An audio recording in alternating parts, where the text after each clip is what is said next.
할렐루야.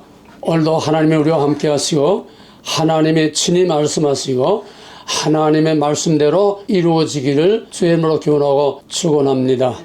오늘 하나님의 말씀은 누가복음 12장 39절, 누가복음 12장 39절 한 절입니다.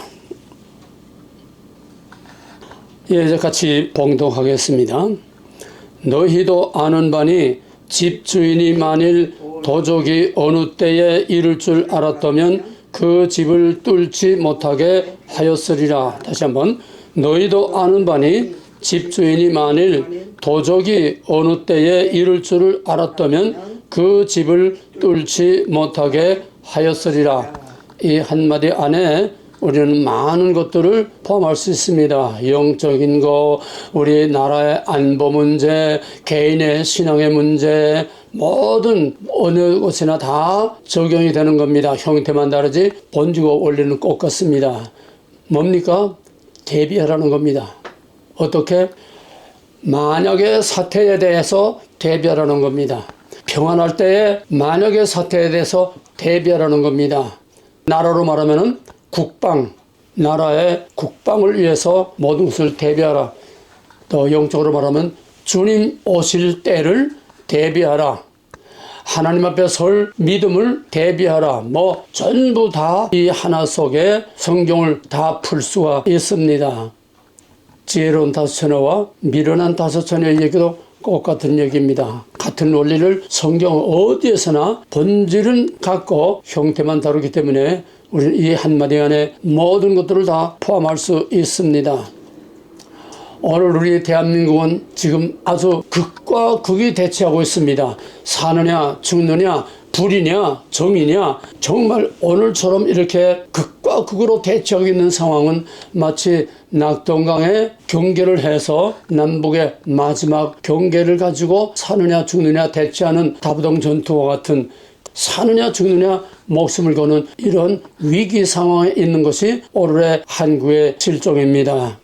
지금 우리는 엄청난 그런 위기 속에서 엄청난 싸움을 싸우는데 박근혜 때와는 상황이 정반대입니다. 박근혜 때는 똑같은 위기 상황인데 지금하고는 정반대였습니다.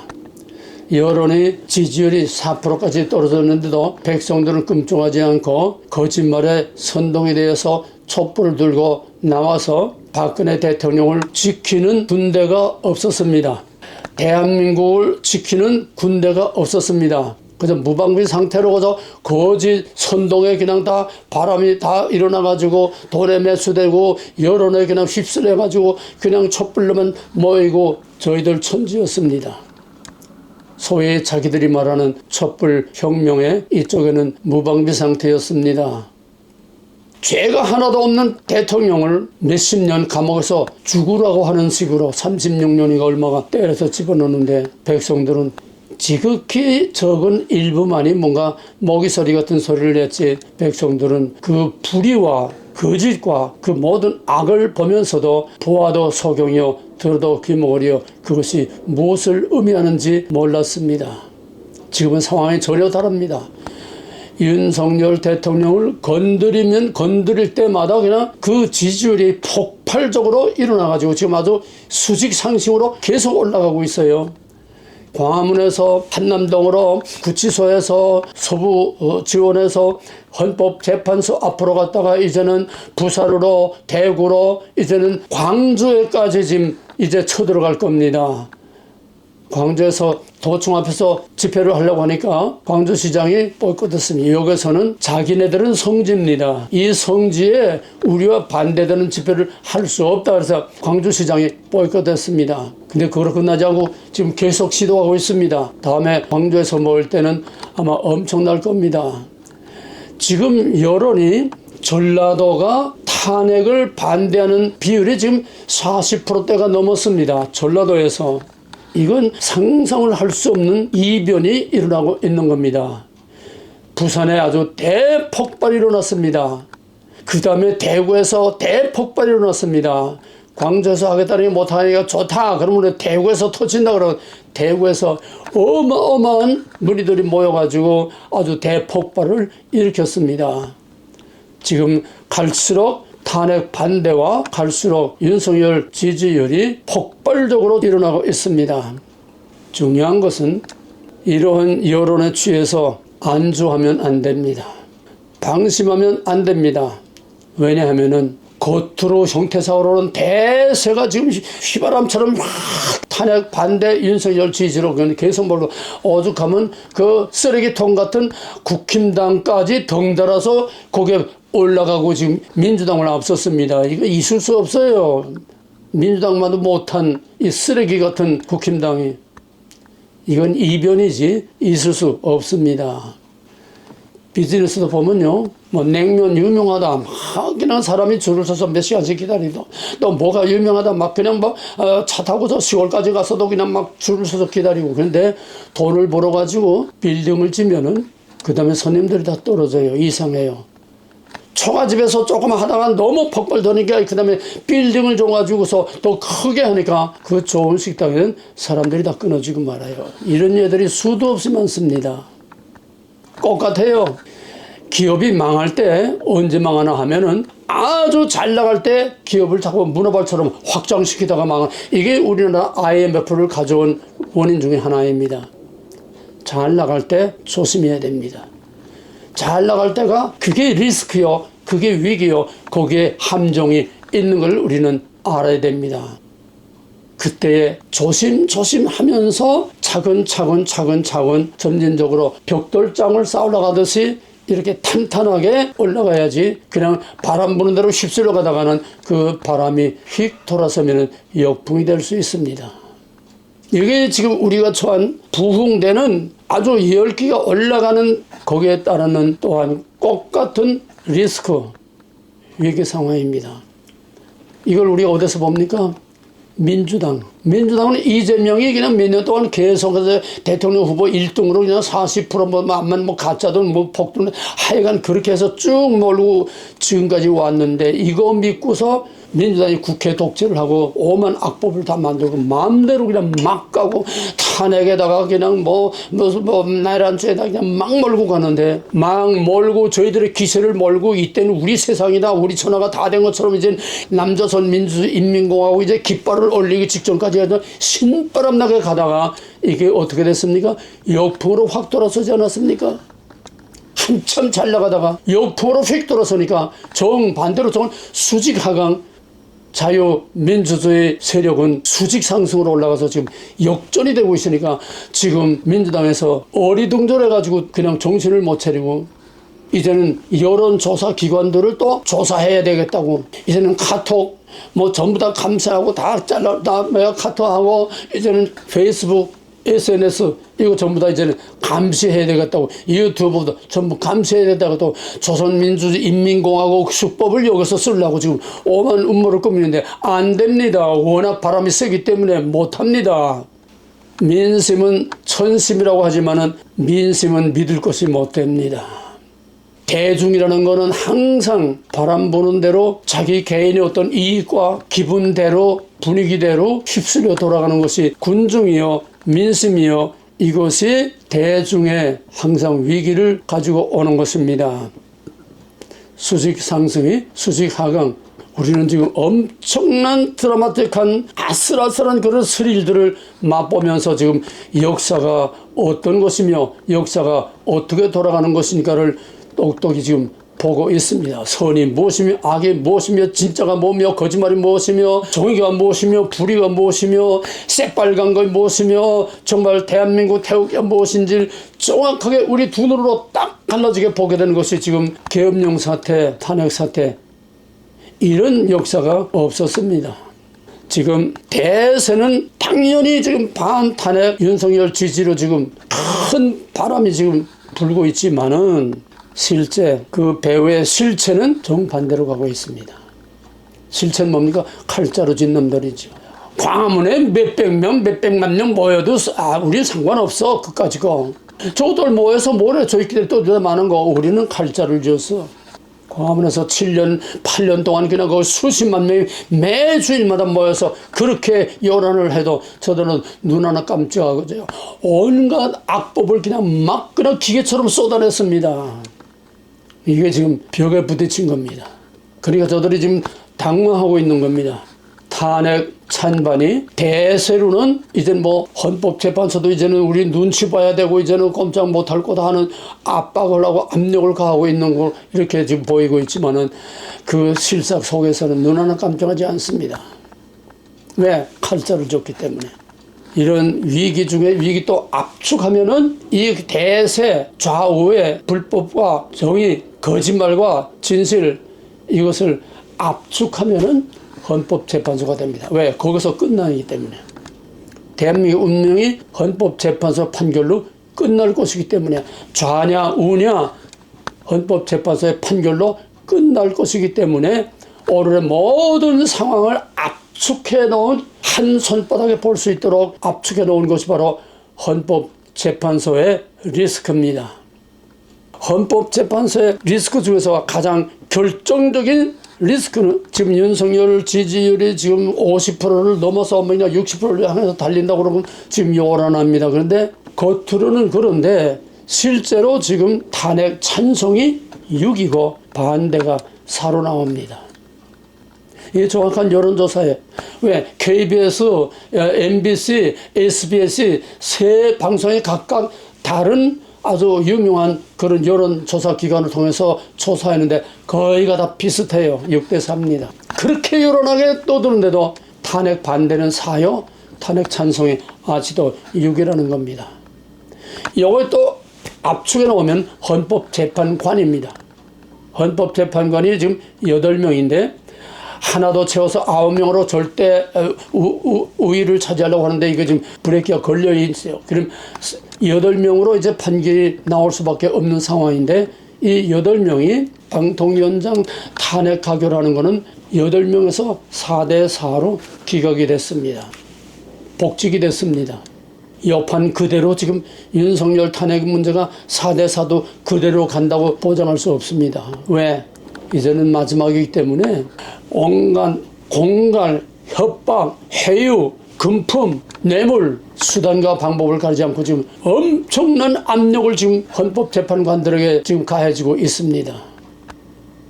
여기에 넘어지지 않는다는 것은 마치 정몽주가 이 몸이 죽고 주고 하는 것과 똑같은 그런 목숨 내건 그 한두 사람 아니면은 전부 다 휩쓸려 갈 수밖에 없게 되어 있습니다. 수양대군이 일어나서 반역을 일으켰을 때에 대세가 전부 다 걸러다 쏠리고 마지막 사력신 6사람만이 끝까지 목숨을 걸고 정의와 정통성과 왕권을 지키려고 하다가 결국 맞아 죽었습니다. 정몽주도 맞아 죽었습니다.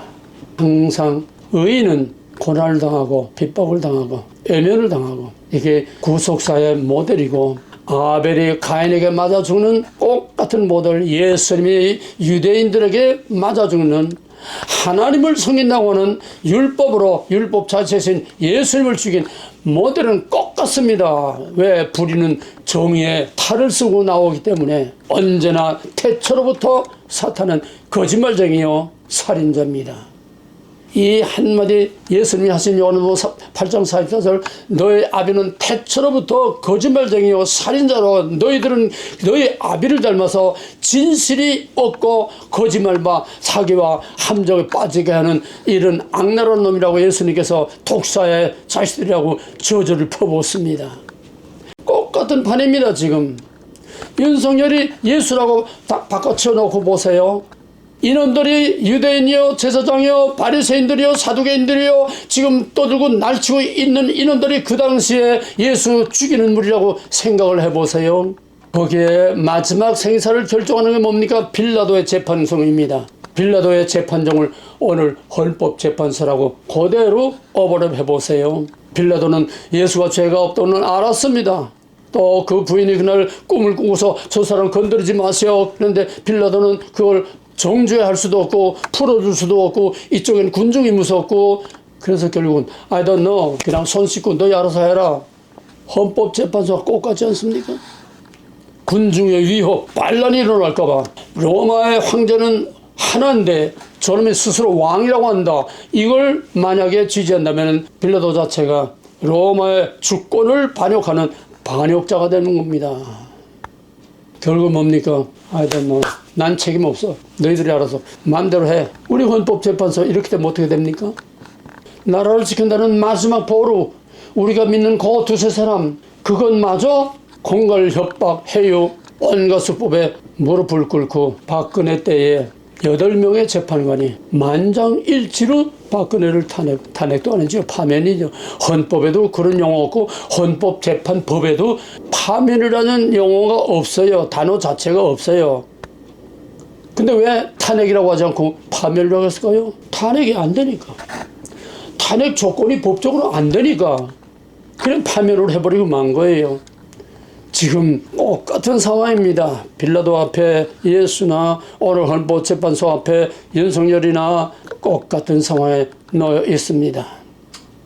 만약에 이 탄핵 재판이 이진석 방통위원장 할 때는 4대4인데 지금 8명의 그 신원이 뭐냐면은 4명은 아야 판 꽂아놓은 우리 법연구회 똑같은 소수에 거기에 소속해 있는 완전히 좌파입니다. 2사람은 중도, 2사람은 우파입니다. 그래서 중도하고 우파, 그 다음에 좌파하고 그래서 4대4로 됐었는데 이게 지금 남은 중도 2사람이 또 요거 왔다 갔다 하고 있어요. 중도 2사람이 저쪽에 붙으면은 어떻게 됩니까? 6대2. 중도에서 한 사람 저쪽으로 붙으면 어떻게 됩니까? 5대3. 요 한 사람에 의해서 지금 까딱까딱하고 있습니다. 이게 우리의 운명을 가름하는 마지막 하나는 그 하나를 위해서 우리는 집중해서 기도하고 집중해서 영적인 미사일을 쏴서 영적인 싸움으로 승리를 해야 됩니다. 사람의 마음을 움직이는 영입니다.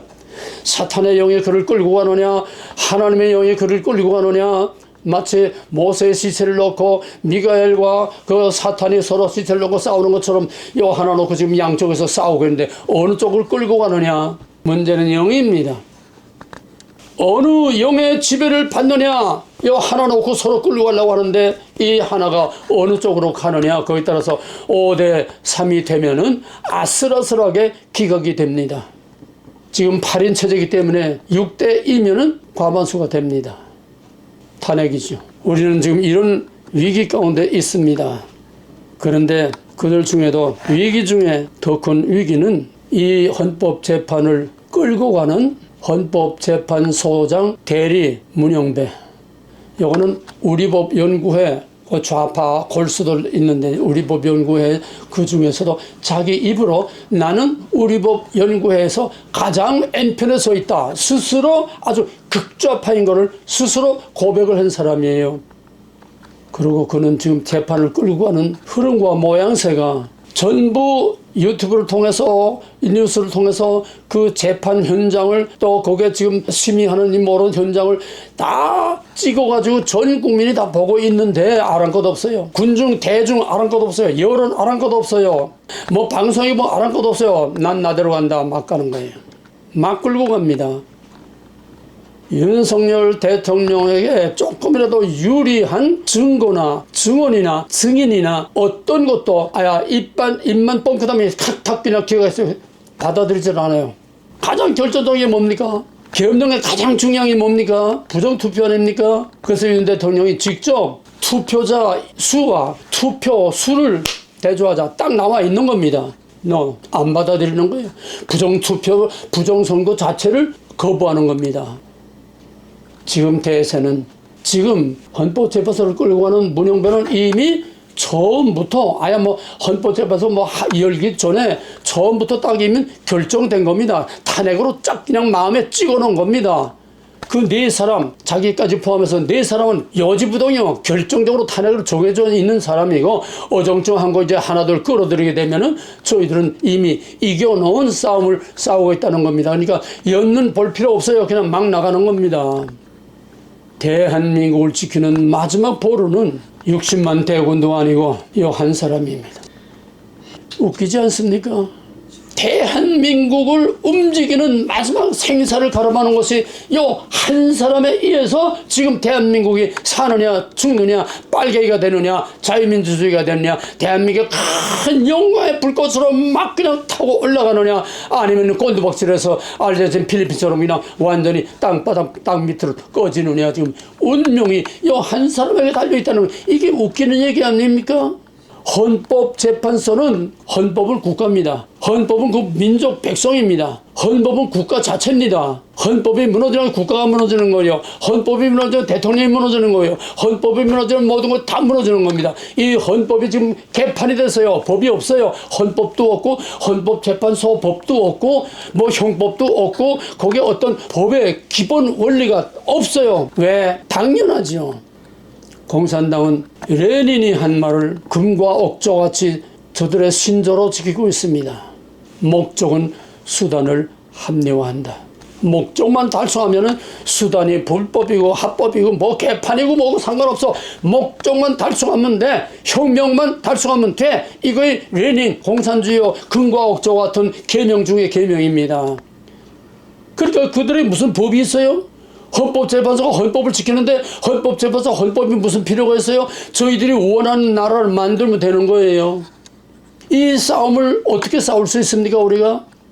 지금 절대적인 대중들이 일어난다고 그게 과연 헌법재판은 거기에 얼마나 그 사람에게 아주 새빨간 그 헌법재판소장 대리 그와 또 꽃 같은 그 4명과 5명을 군중이 어떻게 움직일 수 있습니까? 얼마나 재판에 영향을 미칠 수 있을까요? 물론 애압은 될 수 있지요. 그러나 그놈들이 그거 겁을 낼 사람들입니까? 칼자루 쥔 놈들이 맨손으로 달라붙는 사람들을 겁낼 리가 있습니까? 아니 총으로 기관총을 가지고 있는 사람이 맨손으로 가진 사람 몇십 명 달려든다고 무서워해요? 끄떡없어요. 우리는 지금 기세가 올라가는 여론에 흥분돼가지고 뭐 낙관적으로 유튜브에서도 뭐 다 된 것처럼 뭐 며칠 날리는데 그냥 속방된다 뭐 별의별 게 다 소설을 나와요. 누구 맘대로 그렇게 됩니까? 저놈들은 불독 같아가지고 한 번 물면 절대 놓지 않는 놈들이에요. 자기가 맞아 죽지 전에는 놓지 않는 놈들이에요. 오죽하면 박정희 대통령이 미친 개는 몽둥이밖에 없다고 그러겠습니까? 맞아 죽기 전에는 절대로 놓지 않는 놈입니다. 왜? 놓으면은 끝이니까. 놓으면은 제가 죽으니까. 그래서 이제 여론은 윤석열 탄핵 반대만이 아니라 이제는 헌법재판소 4인방, 그 다음에 헌법재판소 자체를 부정하는 헌법재판소를 탄핵하겠다는 거예요. 헌법재판관을 탄핵하겠다는 거예요. 헌법재판소를 탄핵하다. 쉽게 말하면 헌법재판소 자체를 그냥 박살내고 없애버리고 무시해버리겠다는 거예요. 여기에 폭탄 같은 선언이 터졌습니다. 인권위원회 상임위원인 김영원 의원이 만약 헌법재판소가 윤석열을 탄핵시킨다고 하면은 헌법재판소를 파괴하겠다. 인권위의 김영원 의원이 헌법재판소를 파괴하겠다고 그랬어요. 폭탄 선언입니다. 인권위원회 상임위원이 헌법재판소가 헌법을 지키지 않고 위반하면 그따위 헌법재판소는 재판소가 아니니까 다 이걸 부정하고 다 파괴해버리겠다 그랬어요. 그런데 불행중다행히 처음에 깨동깨동하던 한덕수 국무총리마저 국회 증언에서 꼭 같은 말을 했습니다. 헌법을 무시하면 헌법재판소를 파괴하겠다. 한덕수 입에서 국회에서 꼭 같은 말이 나왔습니다. 이거 지금 탄핵 반대 집회에서 이제는 헌법재판소 탄핵, 헌법재판관 탄핵으로 지금 화살이 돌아가고 있습니다. 그냥 우리 반대만 하는 게 아니요. 이제는 공세입니다. 방어가 아니라 공세로 나옵니다. 헌법재판소를, 헌법을 파괴하는 헌법재판소는 더 이상 존재의 이유도 존재의 가치도 없으니까 우리는 그 헌법재판소 자체를 다 그냥 파괴하겠다. 그럼에도 불구하고 문영배는 눈 하나 깜짝하지 않습니다. 냉혈 동물처럼 생기지 않았어요? 뱀처럼 생겨가지고 눈 하나 깜짝하지 않습니다. 앵간하면 그래도 어마어마한 그 절대 그중 50% 이상을 지금 진실이 가고 있는데 어마어마한 좀 눈치 보고 이렇게 저렇게 또 깨도 저울질 할 것 같은데 아는 것 없어요. 무조건 일방통행입니다. 그는 이미 결정되어 있습니다. 아무리 거기 뭐 심리하는 거 뭐 13번까지 뭐 간다고 하는데 해봤댔자 쇼만 하는 거예요. 대답은 결정해 놓고 절차를 합법적으로 한다고 하는 쇼만 하는 겁니다. 어떻게 됩니까? 마지막에 이정미가 박근혜 헌법을 지킬 의사가 전혀 없다. 탄핵 빵빵빵. 이정미 어떻게 됐습니까? 이정미가 그 후에 어떻게 됐어요? 몇백억을 받아먹고 지금 나가서 떵떵거리고 지금 그냥 교수짓 하고 있지 않습니까? 이게 선례예요. 나도 탄핵 빵빵빵 때리고 손털고 4월 18일 내려가면 그만이다. 천문학적인 돈을 받았겠다. 가져가고 해외에 나가서 싱가포르나 세계의 그 유명한 그런 최고의 휴양지에서 거대한 저택 하나 사놓고 거기서 여생을 떵떵거리고 보내면 됩니다. 뭐 뒤에서 욕을 하거나 말거나 상관없어요. 현실 가능한 일이 아닙니까? 돈 가지고 안 되는 게 있어요? 그 어마어마한 고액을 가지고 못할 게 있습니까? 영주권 어디 가서 못 하겠어요? 빵빵빵 때리고 난 몰라 그냥 뒤에서 들끓거나 일어나거나 상관없어요. 그냥 난 몰라 하고 그냥 싹 나가버리면 끝나는 거예요.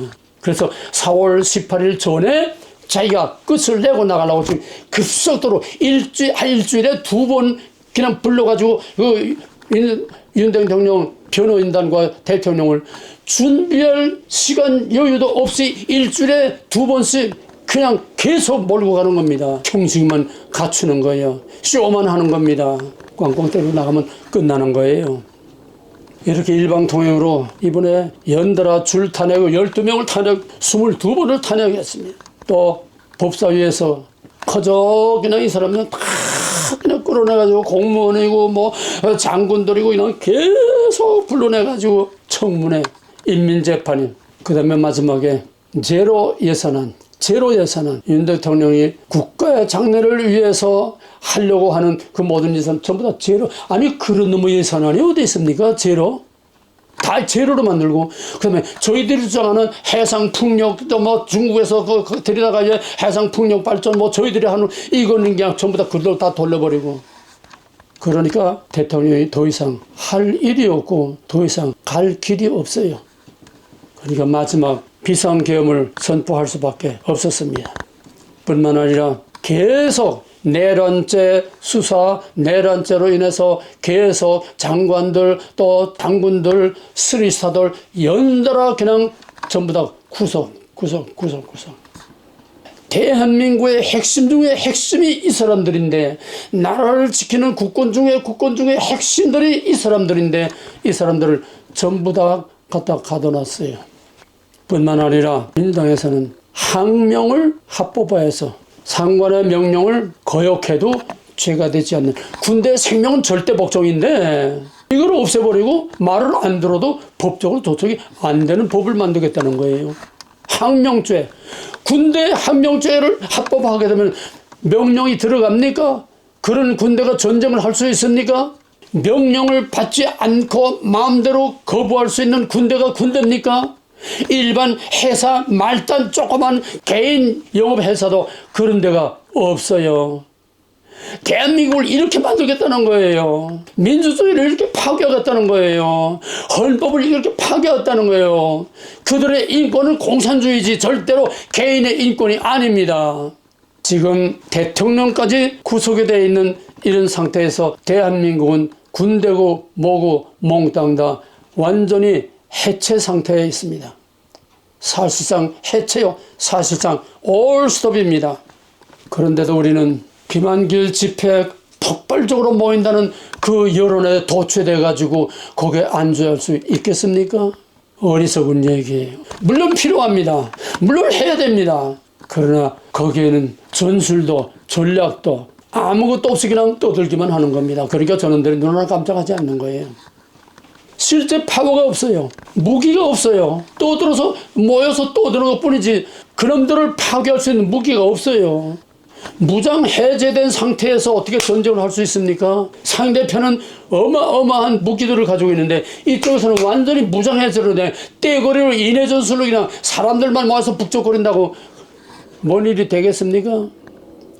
이 리스크를, 이 위험을, 이 위기를 우리는 꿰뚫어보고 우리도 무장을 해야 되는 겁니다. 지금 낙관만 할 게 아니라 종이한장 차에서 왔다 갔다 하는 이런 상황에서 만약에 탄핵이 되면 어떻게 할 것인가. 여기에 대한 전술 전략이 있어서 지금부터 준비를 해야 되는 거예요. 탄핵이 안 된다고 전제해 놓고 우리는 떠듭니다. 저놈들은 탄핵을 이미 결정해 놓고 지금 몰고 갑니다. 탄핵이 되면 우리 어떻게 할 거예요? 그냥 모여서 또 들어요? 한덕수나 김영현이나 인권위원회나 또 한덕수 총리가 헌법을 파괴하는 헌법재판소는 그냥 파괴하겠다 말뿐이지 뭐 무기가 있어요? 뭘 가지고 헌법재판소를 없애요? 뭘 가지고 그놈들을 탄핵해요? 헌법재판관을 누가 탄핵한다고 그걸 누가 탄핵을 시킵니까? 헌법재판소 마지막 끝인데 그들을 고소해봤댔자 누가 그들을 심판할 수 있습니까? 이제는 대한민국은 헌법재판소만이 헌법 위에 군림해서 절대적인 권력을 과시하고 있는 김정은 1인 체제와 똑같은 체제로 지금 가고 있습니다. 이재명 1인 체제로 지금 가는 겁니다. 이재명은 수단 방법을 가리지 않고 질질 끌고 가면서 조기 대선에서 대통령 되겠다고 하는 이재명 대통령 만들기로 지금 이렇게 가고 있고, 그러기 위해서 윤석열을 끌어내려서 죽여야 이재명이 살고 이재명이 살아야 우리가 떵떵거리고 세상을 다 마음대로 좌지우지할 수 있다. 지금 이 미친놈들은 눈에 뵈는 게 없습니다. 이런 위기 상황에서 우리가 여론만 믿고 군중만 믿고 안주할 수 있겠습니까? 유비무한, 유비무한, 믿는 도끼에 발등지킨다는 말이 있습니다. 지금 우리가 까딱하면 믿는 도끼에 발등지키는 거예요.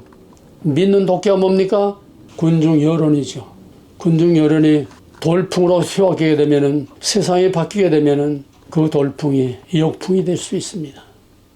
뿐만 아니라 이 돌풍이 지금 민주당이 일으킨 이 돌풍이, 이 반국가 세력의 이 돌풍이 어디서 일어났습니까? 이재명 민주당에서 처음 나온 거 아닙니까? 뭐 계엄령 때문이에요?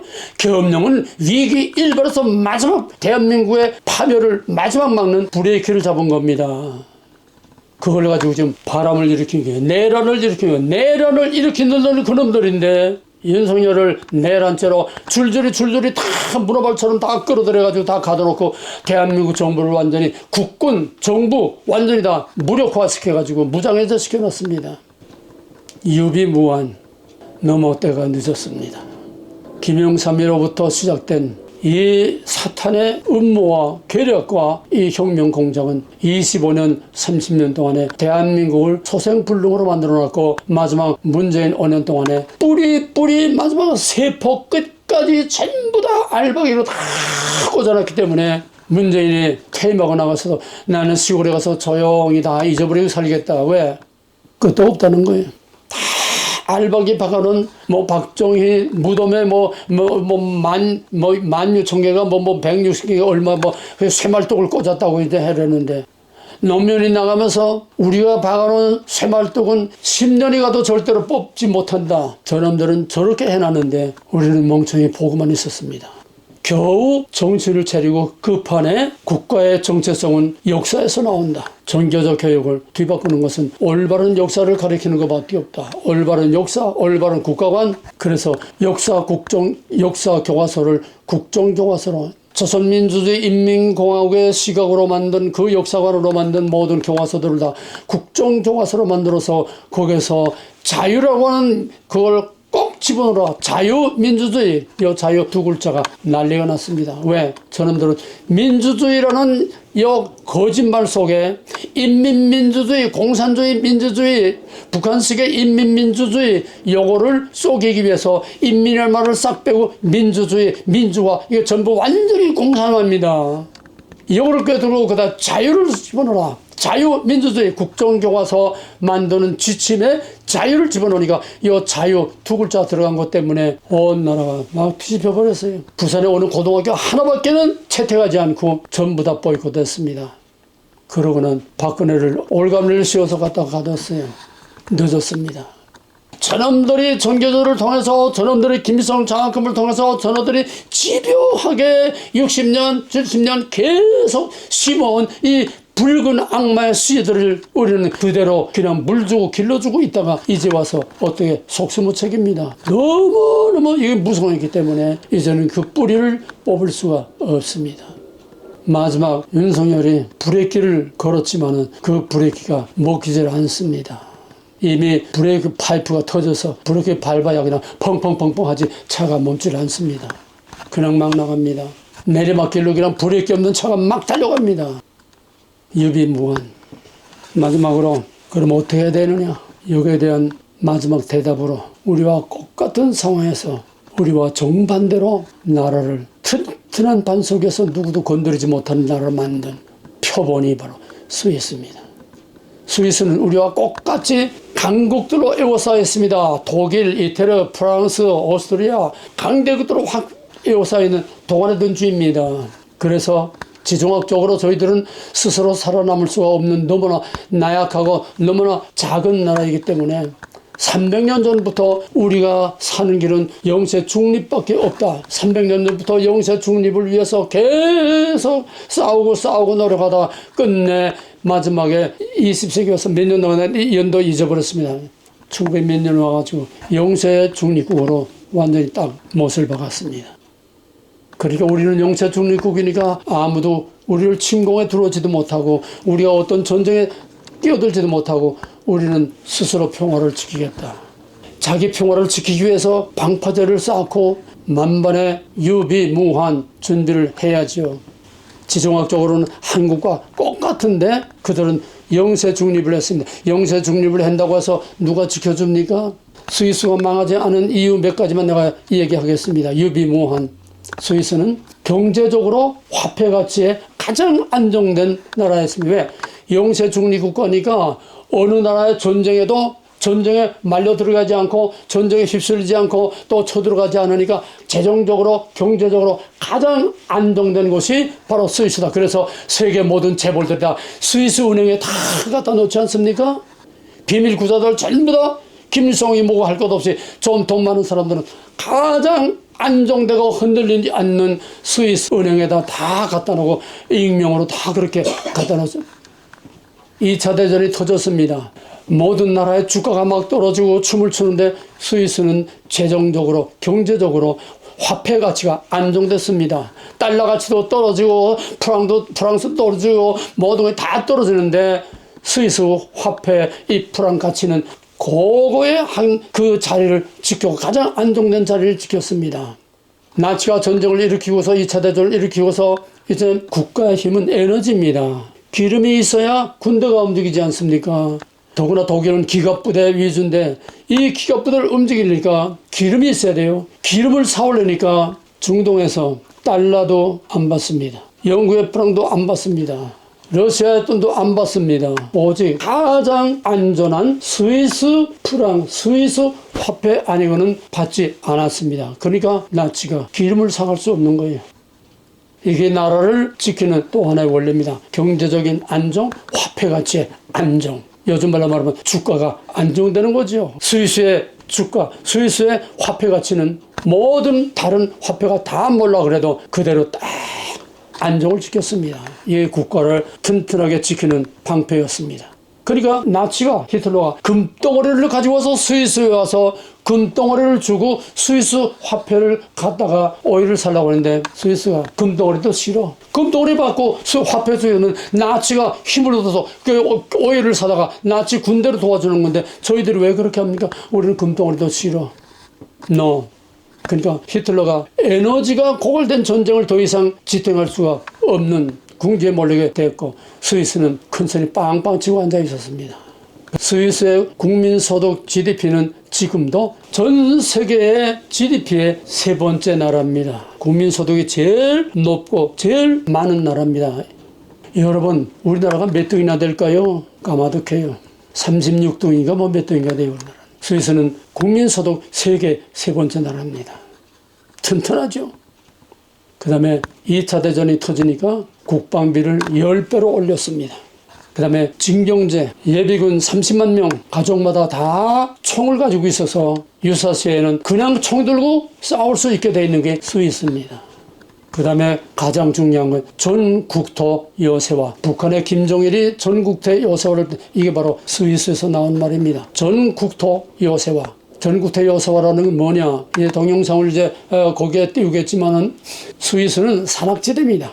70% 이상이 전부 다 산악지대예요. 산악지대도 우리나라 선처럼 야산 민둥구상처럼 이런 게 아니라 아주 그냥 절벽, 바위, 그냥 이걸 골짜기, 그러니까 스위스에 들어가는 통로는 정해져 있어요. 그 협곡을 통해서 들어가는 그 몇 개 정해져 있어요. 그 이외에는 그 알프스 산을 넘어오자면 병사들이 다 얼어 죽습니다. 오직 그 골짜기의 통로로밖에는 들어올 수 없어요. 그러니까 그 골짜기의 통로에 탱크 저지 시설물들이라든지 그 골짜기에 나중에 사진을 보겠습니다. 나중에 그 골짜기의 양쪽 절벽에 전부 동굴을 파가지고 거기에 대포를 전부 다 박아놨어요.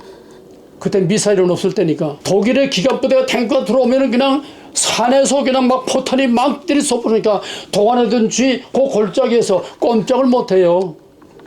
이제 히틀러가 금을 가지고 이 화폐를 바꿔가지고 이제 뭐 하려고 하는데 노 하니까 스위스를 뭐 영세 중립이고 뭐 필요 없다. 스위스 쳐들어가자. 그러니까 거기에 가장 유력한 사령관이 절대로 반대했습니다. 스위스는 절대로 쳐들어갈 수 없습니다. 들어가면 다 죽습니다. 왜? 전 국토가 요새화되어 있고 전 국민이 전부 다 군사화되어 있고 설사 겨우 들어간다고 해도 그 산악지대의 동굴동굴마다 다 산마다 동굴을 파내는데 게리라전에 우리는 못 당합니다. 들어가면 도가래든지로 다 죽습니다. 끝내 히틀러도 스위스를 침공하지 못했습니다. 우리가 유명한 영화가 있지요. 사운드 오브 뮤직인가? 그게 바로 그 배경으로 한 겁니다. 독일에서 그 대령이 탈출해서 안전지대인 스위스로 탈출해가는 그만큼 스위스는 2차 대전에도 침공을 받지 않고 2차 대전에도 안전하게 자기 안보를 지킨 가장 대표적이고 가장 모범적인 유비무환인 산악지구에 전부 다 동굴을 파놓고 전부 다 대포를 거기다 갖다 씁니다. 뿐만 아니라 방공호, 대피소, 각 가정마다 집집마다 밑에 긴급 대피소를 반드시 만들게 이건 국가의 명령으로 정책으로 그렇게 했어요. 급하면 어디고 도피소까지 달려갈 수 없으면 자기 집 밑에 지하 벙커에 들어가라는 거예요. 그리고 방공호, 대피소, 알프스 산의 구석구석에 22,000개의 지하 벙커를 만들어 놨습니다. 22,000개. 그러니까 핵전쟁이 일어나도 그 전 국민을 다 안전하게 보호하고도 남는 110% 그 국민을 지킬 수 있는 110% 용량을 가진 22,000개의 그런 지하 벙커를 알프스 산 골짜기마다 다 만들어 놓고 마을마다 성경의 도피성 같이 마을마다 동굴 지하 벙커가 있고 집집마다 임시 대피소가 있고 그리고 그 지하 벙커에 모든 시설이 다 갖춰져 있어 2년 동안 식량을 비축해놔서 그 전 군대가 2년 동안 먹고 살 비상식량을 다 비축해 놨습니다.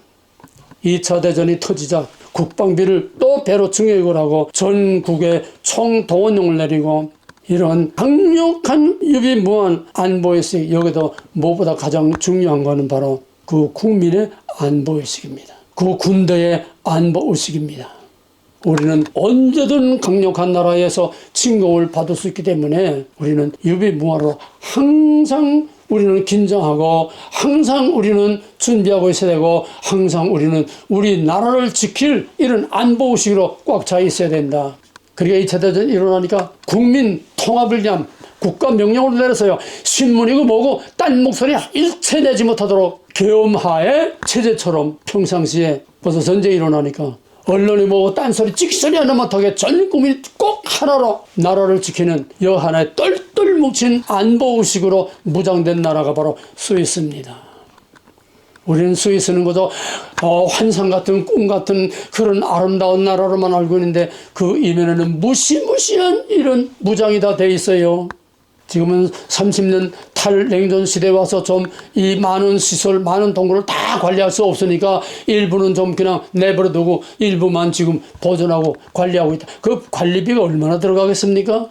그래도 유사시에는 전부 다 전 국민을 핵폭탄, 핵전쟁에서 보호할 수 있는 어마어마한 동굴들을 지금도 그냥 유지하고 있습니다. 전쟁은 무기가 하는 게 아니라 사람이 합니다. 스위스는 워낙 인구가 적으니까 뭐 780만인가 밖에 되지 않아요. 뭐 우리나라 서울보다 작죠.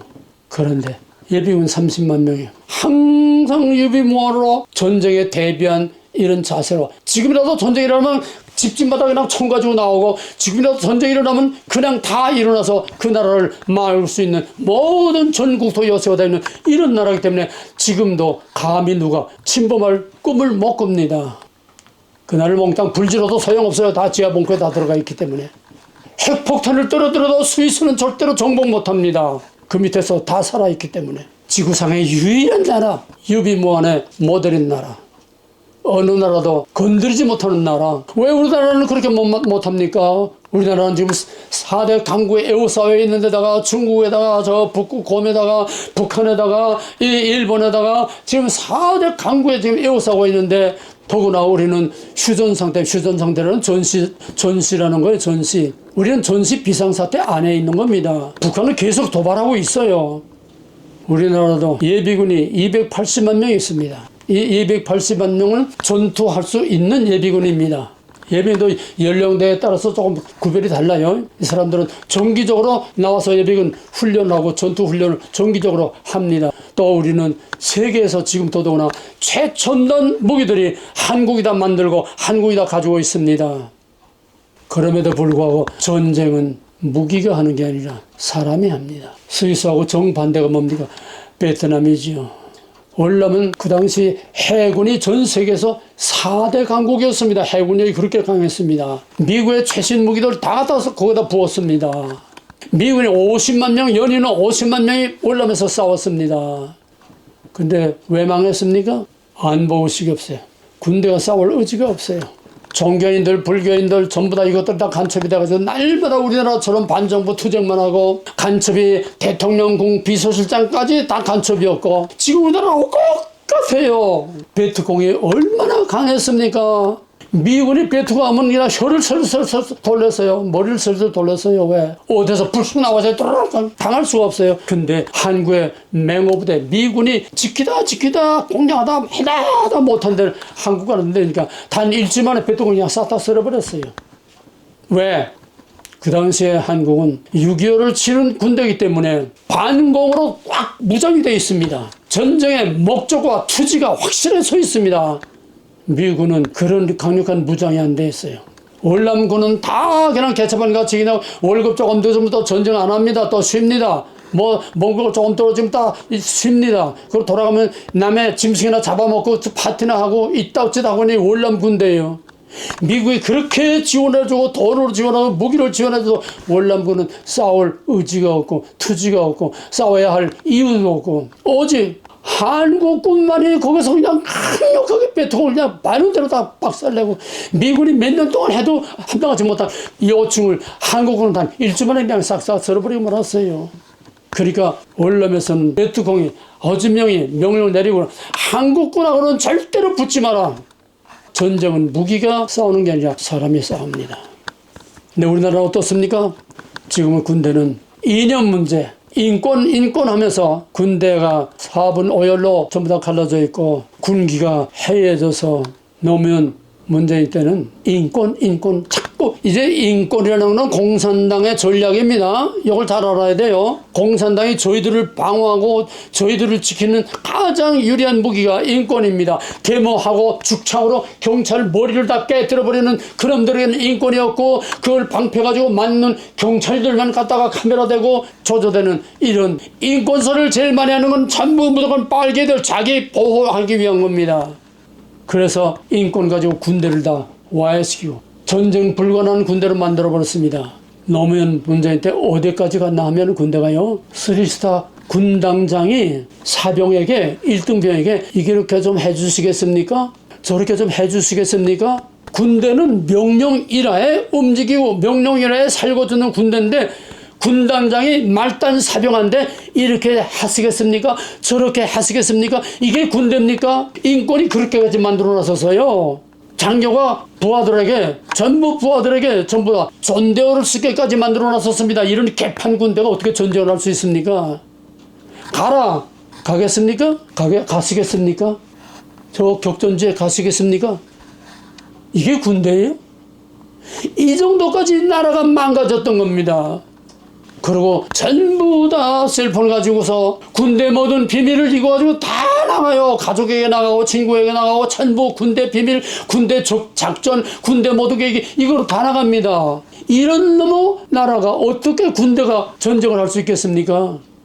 더더구나 복무기간 인권 하면서 자꾸 줄여가지고 노무현이 뭐라고 했냐면 소위 군 통수권자요. 국가를 지키는 헌법을 지키는 마지막 통수권자인 대통령이라는 놈이 자기 군대 갔다 왔죠. 군대 가서 3년 동안 썩히는 젊은이들을 3년 동안 근데 그때는 아마 3년 복무기간이 3년이었는가 봐요. 군대 3년 동안 그 아주 금싸레기 같은 그 나이 그 시대에 공부하지 못하고 군대 가서 대가리 다 썩어가지고 나오는 이런 놈의 군대라고 대통령의 입으로 말을 했어요.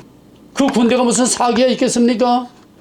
우리나라 대통령은 나라를 망친 대통령, 군대를 망친 대통령, 헌법을 막 개판으로 만들어놓은 이것이 지금 과거 김영삼부터 오늘까지 문재인까지 왔던 지금 민주당까지 완 이것이 30년 우리 대한민국 민주주의의 아주 상처투성이요 만신이 골마 터지는 암으로 지금 죽기 직전까지 와 있는 겁니다.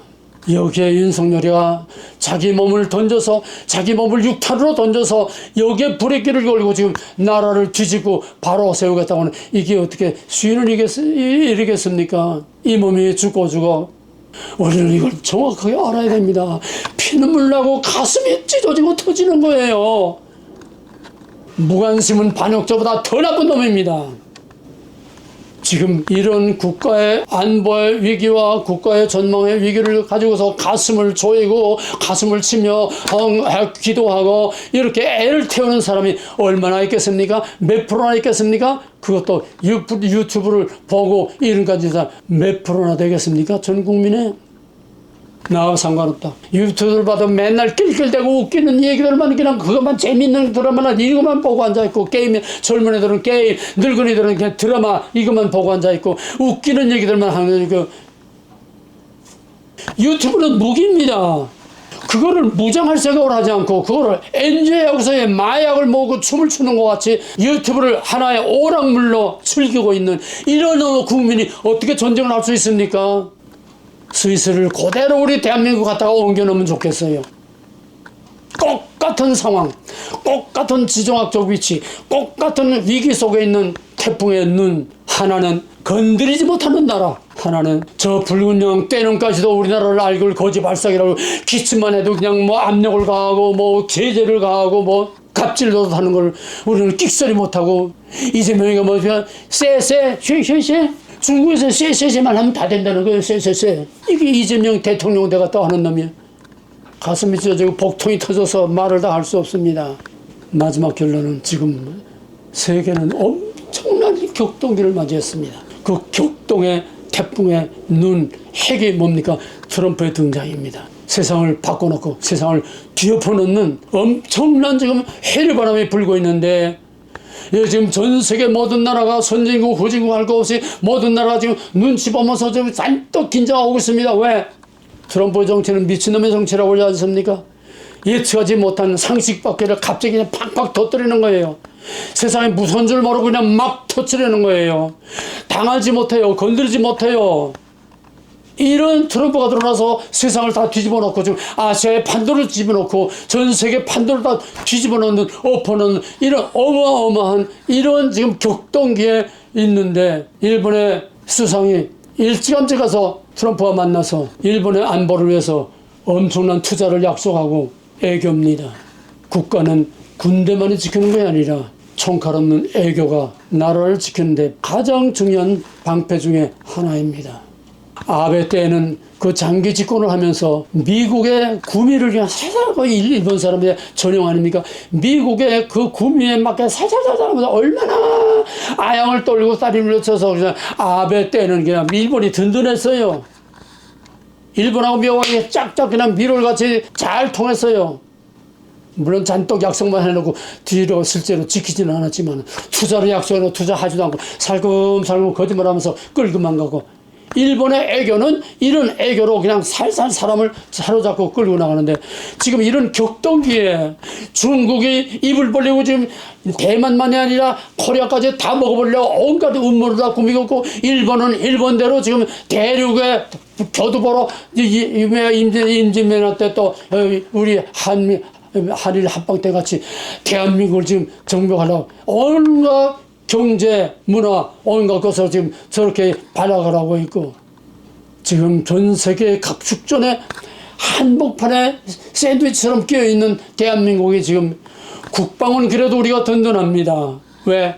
세상에 아무리 뒤집혀도 노무현 문재인 때도 그래도 이 국방과 방위 산업망은 그거는 건드리지 않았어요. 오히려 김대중이 그때부터 잠수함 만들어야 된다, 또 뭐 노무현 때도 뭐 핵잠수함을 만들다, 그때부터 국방에 대해서는 계속 이렇게 잘 키워줬어요. 그러면 우리나라 망해야 되는 나라인데 어떻게 역으로 국방 예산과 국방연구원과 국방에 이거만은 계속 예산 뒷받침을 해서 오늘까지 무기를 계속 개발할 수 있도록 그렇게 해놨어요. 하나님이 하신 거죠. 이때를 위해서 하나님이 하신 거죠. 그러니까 윤석열이 대통령 되면서 갑자기 그냥 막 폭발적으로 터져나가서 전 세계 방산시장으로 휩쓸지 않습니까? 지금 이런 격동기에 대통령을 깜빵에 가다 놓고 국무총리, 국방장관, 내무장관, 또 그 다음에 모든 군사령관, 중요 요직 중에 요직의 군사령관들 다 지금 깜빵에 가다 놓고 대한민국은 지금 완전히 죽은 상태, 식물 정부가 내사 상태가 되어 있는데, 대통령이 나와서 지금 이제 공격적인 애교를 하고 공격적으로 지금 국가 모든 국제정치 이걸 주무르고 이거를 해도 지금 모자라는 판에 완전히 지금 다 무덤 속에 갇혀 있습니다. 마지막 남은 카드, 문영배에 의해서 나라가 좌우되는 헌법재판소의 판결, 마지막 우리 기다리고 있는데, 절대로 우리는 대중과 군중과 여론의 안주해서 낙관적인 유튜브들의 그 소설 같은 얘기에 취하지 말고 우리는 바짝 긴장해서 뭡니까? 우리는 군대는 항상 평화시대도 스위스도 그렇고 군대는 항상 평화시대 전쟁 날 가능성이 전혀 없음에도 불구하고 최악의 상황을 전제로 해놓고 항상 훈련을 하는 겁니다. 우리 대한민국은 더더구나 위기 중에 위기에 있는데, 우리는 윤석열이 돌아온다 환상적인 이 소설에 취하지 말고 돌아오지 못하고 윤석열이 탄핵된 그 상황에 대비해서, 최악의 상황에 대비해서 거기에 대한 전술, 전략, 여기에 대한 총 조직을 지휘할 수 있는 이런 시스템을 만들어서 다음에 큰 전쟁을 준비해야 되는데, 지금 국힘당은 완전히 민주당의 이중대 노릇을 하고 있어요. 내각제로 지금 개헌한다고 지금 떠들고, 조기 대선에서 지금 누가 후보로 나갈 것이나 지금 이따오 동문서답 같은 이명동상에 이따오 꿈을 꾸고 있는 이게 여당이에요. 나라가 위기 중에 위기 중에 위기, 2중, 3중, 4중으로 계속 위기 중에 빠져들어가고 있는데, 탄핵 되면은 어떻게 할 것인가, 여기에 대한 대비와 전술 전략과 여기에 대한 긴장과 여기에 대한 대안이 전혀 없어요. 통일부 무슨 통일 준비를 합니까? 지금 통일을 전제로 해서 치밀한 계획을 다 세우고, 공산당들은 통반장까지 다 만들어 놓고 있는데, 우리의 북한의 행정적인 어떤 조직과 제안과 북한을 전부 다 통솔할 수 있는, 갑자기 통일을 할 수 있는 이게 구체적인 그림, 구체적인 지도, 구체적인 전략이 다 서 있습니까? 통일부가 기껏해야 북한 소식 가끔가다 가물에 콩는다 한마디씩 하는 거. 우리나라가 살아남는다고 하는 거는 0.1%의 가능성도 없습니다. 윤석열 탄핵 안 되고 기각돼서 나와도 윤석열 힘으로 이 거대한 세력과 맞붙어 싸울 수가 없습니다. 왜? 무기가 없어요. 군대가 대통령 편입니까? 경찰이 대통령 편입니까? 정당이, 여당이 대통령 편입니까? 국회를 완전히 독재를 나가고 있죠. 헌법재판소와 사법이 다 몽땅 다 쥐고 있죠. 변함없어요. 윤석열 나온다고 세상 달라지고 하나도 없어요. 트럼프하고 손을 잡고 한다고 해도 우리는 무기가 없고 힘이 없어요. 저놈들이 칼자루를 그냥 여전히 칼자루를 쥐고 있기 때문에, 여기에 대한 치밀한 계획과 대책을 세워야 돼요. 말만 뻥뻥거리지 말고 대한민국 원로들 모여서 성명 발표하는 게 아니라 조직을 만들어야 돼요. 게리라 조직을 만들어야 돼요. 프랑스 같은 레지스탕스 조직을 만들어야 돼요. 그 공산화된 그거를 뒤엎을 수 있는 이런 게리라 조직을 만들어서 행정, 입법, 각종 모든 것을 완벽하게 자유 대한민국의 시스템으로 우리가 만들어 놓고 거기가 움직일 수 있는 투사와 영사들 길러내야 됩니다. 통일에 대한 전사들, 통일에 대한 일꾼들을 준비하고 훈련하고 길러내야 됩니다. 미래가 없는 나라, 미래가 없는 세대 망합니다. 영광스러운 미래가 와도 처리를 못하고 자왕, 우왕, 혼란, 난장판 보다가 그냥 다 잡혀가고 망하고 마는 거예요. 삼성이 오늘까지 살아남은 것은 유비무환. 지금 중국의 대만 전자가 좀 무서운 속도로 지금 삼성을 제끼고 좀 올라가고 있는데, 삼성이 일본의 도시바 소니 다 제치고 세계 정상으로 올라올 때까지는 20년, 30년 그들이 생각지 못하고 전 세계를 다 지배하고 있다고는 전자업계에 완전히 제왕 같은 여기에 안주하고 있는 동안에 삼성은 20년, 30년 이거니가 마누라 빼놓고 다 갈아버리라. 사고방식, 의식구조를 바라버리라.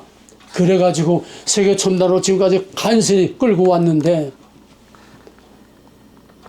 자기네들의 세계를 다 정복해도 안주하던 일본의 전자산업은 다 그냥 없어지고 말았어요. 유비무환. 오늘은 우리나라가 처한 위기의 극한 상황에 대한 문제 제기로만 끝나고 그 다음에 이 얘기는 다음 시간에 하겠습니다. 위기의식, 유비무환. 대통령 탄핵 후에 우리가 어떤 대책을 세워서 망한 나라를 어떻게 다시 회복할 것인가. 독립운동과 같은, 독립군과 같은 나라를 다시 회복할 B플랜, 제2의 플랜, 또 탄핵이 기각되면은 이 나라를 어떻게 회복할 것인가 하는 A플랜의 구체적인 작전 계획과 전술 전략을 세워야 됩니다. 지금으로서는 깜깜이 내다보이는 게 없어요. 마지막 하나님의 전술 전략밖에 우리가 믿을 게 없습니다. 이 최악의 상황에서 하나님께 엎드려 하나님의 도우심을 구하고 SOS, 하나님 어디 계십니까? 왜 잠자고 계십니까? 저 어느 때까지입니까? How long? 어찌하여 이렇게 되도록 하나님은 모른 척 하십니까? 하나님께 천간을 갈라놓고 하나님께 엎드려 기도해야 되는 마지막 우리 믿음의 선한 싸움으로 이 나라를 지키고 뒤집혀도 또 뒤집힐 수 있는 무장을 갖추기를 주님으로 다시 한번 간절히 부탁하고 축원합니다. 이제는 여호와 나의 반석이시오, 나의 요새시오, 나의 산성이시오, 나를 지키시는 자시오. 다윗이 그 믿음 가지고 그 나라를 튼튼하게 세우고 그 나라로 세계를 지배하고 다스렸던 것 같이 다윗과 같은 하나님의 전승이 없도록 무장해서 하늘의 군대와 땅의 군대가 같이 싸우는 그런 나라가 되도록 하나님께서 이 나라를 지켜주시옵소서. 이제는 다윗과 함께 하사 그 메시아 왕국의 영광을 이루게 하신 다윗의 자손 예수 그리스도의 무한하신 은혜와 이 모든 전략 전술을 다 계획하시고 준비하시고 이끌고 가시는 하나님 아버지의 극진하신 사랑과 하나님이 뽑아서 나라 만세를 부르는 대한민국을 끝까지 지키고 저 붉은 악마들에서 이 나라를 지켜줄 수 있는 사람들의 마음을 움직이시는 성령의 감화감동 역사하시는 은혜가 오늘 위기 중에 위기에 처한 우리 대한민국을 사랑하고 자유를 사랑하고 하나님을 사랑하고 하나님이 세우신 대한민국을 사랑하는 모든 백성과 모든 우리 열방 모든 나라들과 트럼프와 미국의 애국자들 위해 이제로부터 영원토록 함께 있을지어다. 아멘.